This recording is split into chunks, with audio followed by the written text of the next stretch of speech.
পাচ্ছি delta H গণনা করতে হবে। দুটো বিক্রিয়া দিয়েছে এবং আরেকটা বিক্রিয়ার ডেল্টা এইচ বের করতে হবে। তাহলে দেখো যে C+O2 CO2 একটা হচ্ছে ডেল্টা H1, 2H2 + O2 থেকে 2H2, এটা হচ্ছে ডেল্টা H2। এইটার বিক্রিয়ার ডেল্টা এইচ বের করতে হবে। এই বিক্রিয়ার সঙ্গে উপরের বিক্রিয়া দুটো মিল আছে।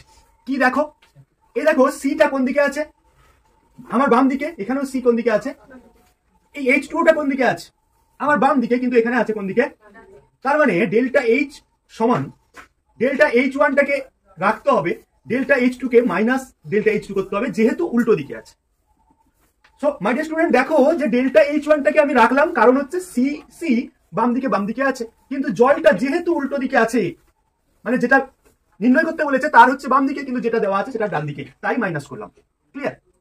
তার মানে কি হবে, -393.5 মাইনাস 571.6, টোটালটা কিলোজুল।